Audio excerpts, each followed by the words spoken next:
great to see everyone online.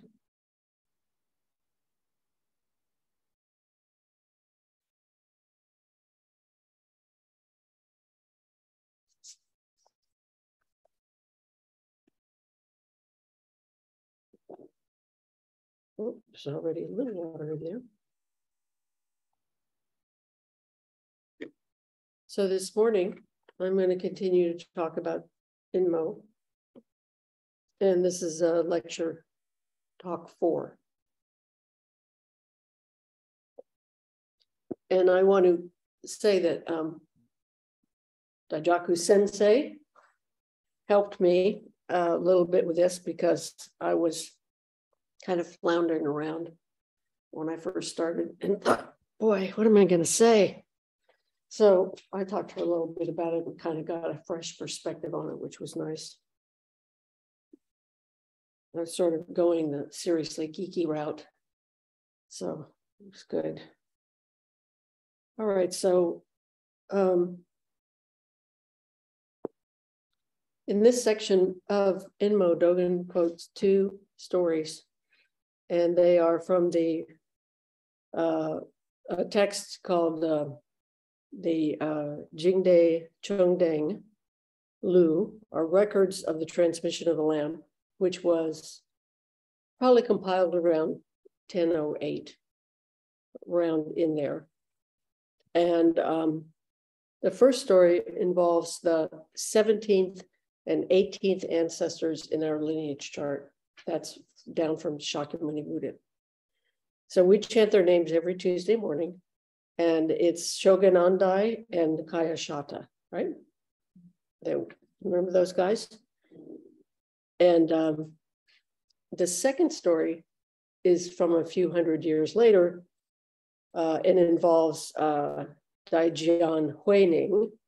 And in Japanese, his name is pronounced Daikon Ino, who is the 6th patriarch of Zen. So he's from Shakyamuni Buddha, his 33 down in the lineage chart, but the 6th ancestor in Chinese Zen.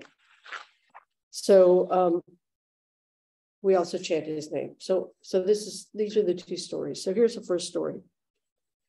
Once upon hearing the ringing of a bell, when blown by the wind, Master Sanganandi asked Gayashata, "Is it the ringing of the wind or the ringing of the bell?" Gayashata said, "It's neither the ringing of the wind nor the ringing of the bell. It's the ringing of one's mind." Master Samganandi said, "And what is mind?" Or he said, "Whose mind?" Depending on the translation. Gayashata said, "Because both are without deluded attachment." And then Master Sanganandi said, "Excellent, excellent. Who but the young master can succeed in my way?" And eventually he transmitted him to the treasury of the true Dharma eye. So that's the first story. And here's the second story that you might have heard already that involves Huining, the 6th patriarch. So in this story, 2 monks are arguing. One monk said, "It's the flag that's moving." The other monk said, "It's the wind that's moving." And then they argued back and forth with each other about this without stopping until the 6th ancestor said to them, "It's not the wind moving, it's not the flag moving, it's your minds moving." And then the 2 monks, on hearing this, immediately accepted what Huining had said. And like the first story, Huining was overheard by the abbot and of this temple, and he was immediately recognized as being awakened. As a matter of fact, the abbot said, "I will become your student." So what do these 2 stories mean? Excuse me for a second, I'm not happy with what my view here. Okay, what do the 2 stories mean? So the first thing is, don't get caught thinking that the stories are saying that everything is formed by your mind and nothing exists outside your mind. So that's not what the story's about. Dogen comments on this and he says, if that's what you're thinking it is, he said, in the hearer, this is kind of the logic of this mindset. In the hearer, as in hearer, there is the arising of a thought, and this arising of a thought is called mind. If this thought did not exist, how could it take the sound of the ringing as an object? Since the achieving of hearing depends on this thought, it may be called the root of hearing. Therefore, one might say that the mind rings. And then Dogen says, this is an erroneous understanding. So if you've heard this story, and this is how you think what's being said, what the teaching is here, Dogen's saying, no, that's not the teaching. So, and this is also true of the second story. So in the first story, there's no conflict in the story, just the confirmation of the understanding of the Venerable Sanganandi when he asks, which is it? Does the bell or the wind cause ringing? And Gayashaka says, it's neither, it's the mind. And then Shanganagi says, whose mind or what mind? In other words, what are you defining as mind? What is the mind? With what mind did you hear this?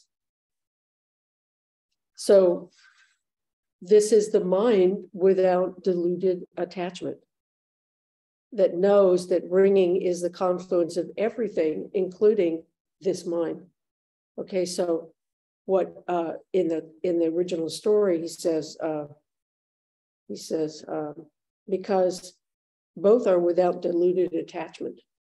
Deluded attachment can mean, often is translated as quiescence, which is a little bit of a problematic word in Soto Zen because it's used as a derogatory description of Soto Zen by some other schools. So quiescent also means tranquil, calm, and it's defined also in the Denkaroku as being without delusion, delusional attachment. So that's what I'm going with, it's without delusional attachment. So he says that's the meaning of this, is that this is the mind without delusional attachment. So when he says that he knows that this ringing that we're hearing is the confluence of everything, including this mind. And for that reason, he is not saying that the ringing of the mind is the only thing that's happening. But as a person, that is our experience, right? As a person, that is what we experience. And in this case, that experience includes mind, ringing, bell, wind, etc. Everything that's part of this process. So it isn't just one thing or the other, which is kind of how we tend to want to think about it. You know, when we're in these koans or stories, when we're given a choice, like, you know, is it this, is it that? We always go for the choice. It's like we're Pavlov's dog or something, you know, because almost always the answer, if you will, is not to make the choice of this, that, or the other thing, right? But we fall for it every time. Oh, I have to make a choice here. So then Dogen goes on to say in his commentary, he says, therefore, he says, both are calm without delusion. Because in the text, remember, he says both. And we're not quite sure what both refers to. So Dogen says, therefore, he says, both are calm without delusion. It says that the ringing of the mind is not the ringing of the wind. The ringing of the mind is not the ringing of the bell. The ringing of the mind is not the ringing of the mind. This is classic Dogen. So the point Dogen's making here is that, I think the point Dogen's making is he's saying, the flip side of this, don't go to the place where everything is all one thing, right? So because we have particularity, so he's saying there is particularity here, so it's not just about oneness. But then Dogen says, once we thoroughly investigate what is intimately such, okay, we're back to suchness, things just as they are, reality itself unfolding. Once we thoroughly investigate what is intimately such, we should go on to just say, it is the ringing of the wind, it is the ringing of the bell, it is the ringing of the blowing, it is the ringing of the ringing. I would also add, it's the ringing of the mind. It's the mind ringing the mind. We can, be pretty confident that in situations like this, we can come up with any number of combinations. So Eric Locker, you all know Eric, he's been listening to these talks. And Eric wrote me an email and about the last talk. And he was reading forward in Inmo. And he said, he wrote, I had the realization when Dogen said the mind is ringing, is not the mind ringing, that I was objectifying mind. What a relief. So when it is asked, what is the mind? And the answer is altogether serene. This is the wind rings, the bell rings, the blowing rings. Okay, so here's what Eric said again. I had the realization when Dogen said the mind that is ringing is not the mind ringing, that I was objectifying the mind. What a relief. So when it is asked, what is the mind? And the answer is altogether serene. This is the wind rings, the bell rings, the blowing rings.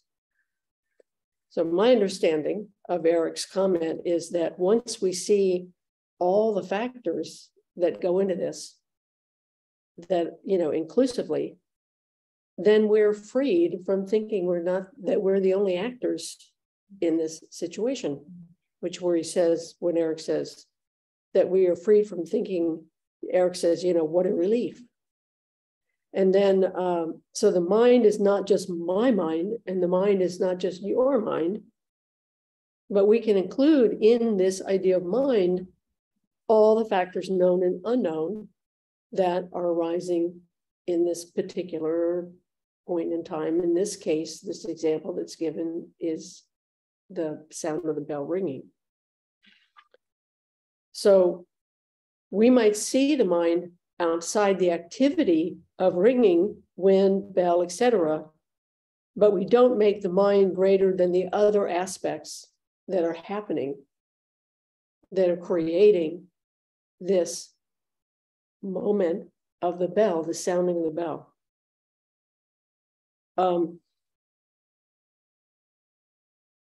So what we see and we understand is that this is a concentrated, coordinated effort which results in the ringing of the bell, and the ringing of the bell and the blowing of the wind and the ringing of the ringing, or any other combination of that. The mind hearing it. It's like this totality of combined specific activities.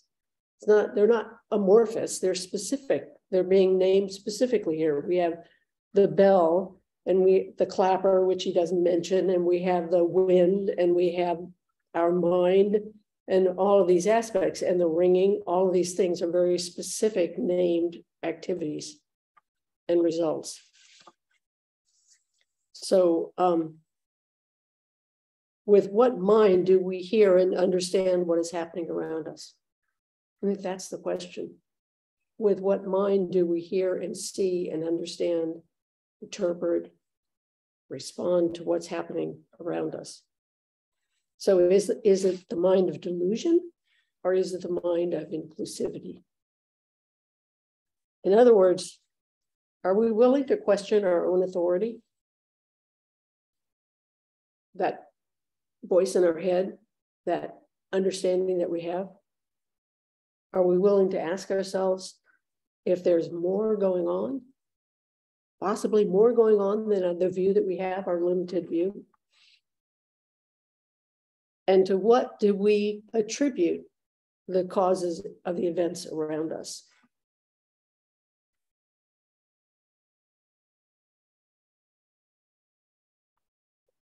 So yesterday, I was looking at the Washington Post, and they did this very interesting survey. they said in a survey, they asked people, they said, which party do you blame for politically motivated violence? That was the question. Well, I was really surprised by the answer. The answer was 31% said the Republican Party, 25% blamed the Democrats, and 32% blamed both parties. So this is actually the same as asking the question, you know, is it the wind, the bell, the mind that causes the ringing? If we say the mind, and we understand that ringing only exists in our minds, this can't be correct. If we say it's only attributed to the bell, then we have to say, what about the wind? So if we look at political violence doesn't just exist in our minds. Although political violence is the result of how we think about responding to our difficulties, right? That's the reason. That's what we say, oh, I don't like what's going on here. I'm suffering. I have to fix this. And the way I'm going to fix this is I'm going to go to Nancy Pelosi's house and hit her husband in the head with a hammer. Or maybe we say to ourselves, I don't like what's going on with Republicans, so I'm going to go to their softball game. Do you remember this? And I'm going to shoot myself a Republican senator. So how do we, respond to these difficulties? So political violence or any response, whether it's skillful or harmful, has to be like a dance between all the parties, all the causes and conditions. And that dance that we engage in can be harmonious or it can be disharmonious. It can be discordant.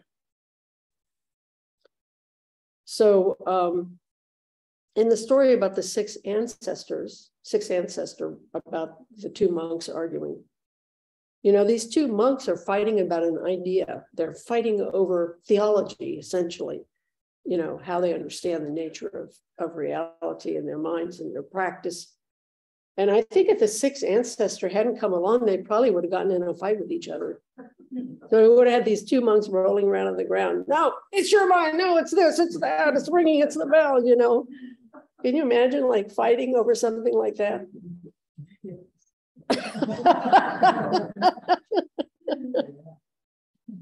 So, but they didn't do that because Wei Ning came along and he said, hey, wait a second, guys, you're arguing over the wrong thing. He said, it's your minds that are hearing the bell. And that was such a radical idea to these two monks that they just stopped them cold. Oh, there's a third alternative. They must have thought to themselves. But the question is that the whole of what Wei Ning meant? No, because Wei Ning said it was your minds moving. So what does that mean? So according to the first story, if we have a tranquil, quiet, undiluted mind, then we will not get caught by thinking that the answer must be one or the other, right? So that's what we're being told in the first story. In fact, there is room in our minds for all the possibilities. This is the unmoving mind. This is the mind of calm and tranquility. So unmoving doesn't mean fixed. It means settled and calm. So in the Platform Sutra of the Sixth Ancestor, which is a very famous sutra about Wei Ning, here's what Wei Ning says. He says, self-nature, which what he means, what we would say Buddha nature, Buddha mind. So self-nature is without error, disturbance, and ignorance. When one is always separated from the forms of things, in other words, you're not caught by this deluded view, you're not clinging. When one is always separated from the form of things, what is there that can be set up? What is there that you can attach yourself to, that you can have a fixed view about? So that's sort of an elucidation of what he was talking about the mind. So I say, here's the problem for us. How do we activate and maintain this mind in our daily lives? So one way in this teaching that we're being told is we have to drop our fixed views. So earlier I mentioned the Washington Post poll on who causes violence in the political arena, which is what is the sound? What causes our awareness of the sound?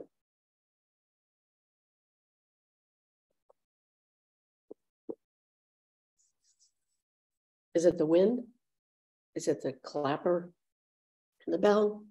Is it the mind? Is it the bell itself? What causes violence?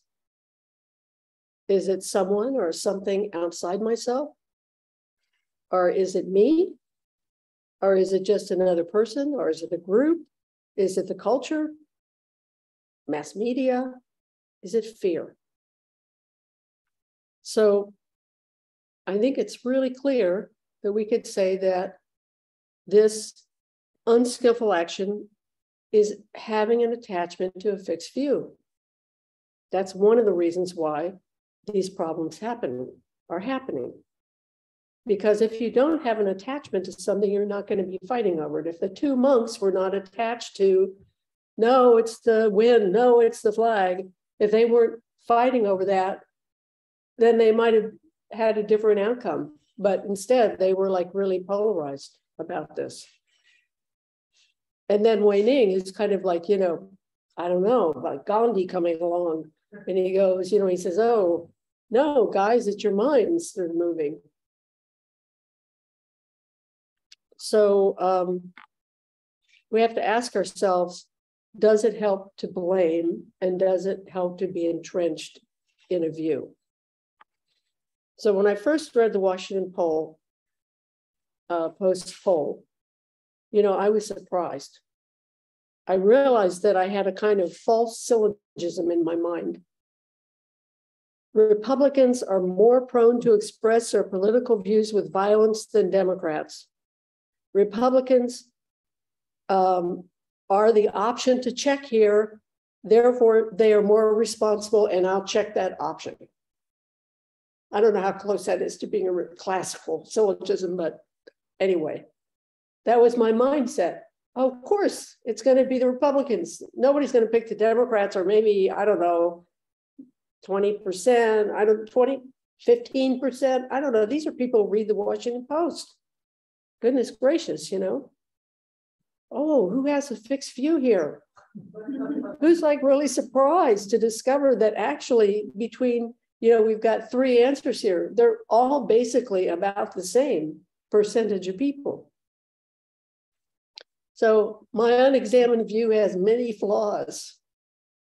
All Republicans are not the same. All Republicans are not violent. Democrats can be violent too. All Democrats are not the same, et cetera, et cetera, et cetera. Question the authority of my notions about what's going on here. And, this is kind of like abstract, like I'm reading a thing on the Washington Post, and it's like, I'm not right here, but this sort of mindset is going to affect me if I, run into somebody who doesn't share my views about the political party. And are we going to get in a fight about it? Are we rolling around on the ground, having a fight? Or is there some way that we can dialogue with each other? So, they've had those groups now, I forgot what they're called, where people get together. Huh? Not a focus group. They're actually, people get together of different ideas about things and actually talk to each other about it, And there was one in Santa Cruz a few months back. So this is a really interesting, cool thing to do, to actually get together and have a conversation, as opposed to having these preconceived fixed ideas based on, delusional thinking. So, the point is, if we're not open to considering that our logic, our emotional responses are flawed, that our view doesn't include the entire picture, then how can we have equanimity and wisdom? And how can we come to a skillful response when it's required of us that we be skillful? So when our mind is tranquil and we do not have deluded thoughts, then we're able to slow down this process of how we're thinking about things and consider our response. Is it skillful? Is it problematic? Now, we achieve this through practice, both formal practice and informal practice. It's achieved through finding a good teacher. It's achieved through being part of a sangha. It's achieved by understanding the teachings. And it's achieved by actually applying the teachings to our lives. So, of course, there's more in Buddhism, there always is. There's always another list or another thing you're supposed to focus on or whatever. But, these are the basics. And in this case, and about the stories today, this is Dogen, keeps going back to this word, to Inmo, to Suchness. So he's trying to bring us back to this mind which sees and is willing to consider everything, and that we can use that insight to cultivate wisdom and compassion. That's the whole gig here, cultivating wisdom and compassion, the bodhisattva practice. So it's because of that understanding that we don't get fixated on the two aspects of, bifurcating the situation based on our delusional thinking and our emotional attachments. So as we practice without this fixed view, we can answer the question, what thing, what aspect, what cause and effect needs to be addressed here? Like, what's the best way to respond to that situation? Soto Zen teachings believe that we are endowed with the jewel of a Buddha mind. Therefore, our teachings are about bringing forth that mind, communicating with that mind, cultivating that mind, and responding with that mind. So that includes letting go of our ideas about that mind. So not having a fixed view is one way that we express our understanding. Thank you.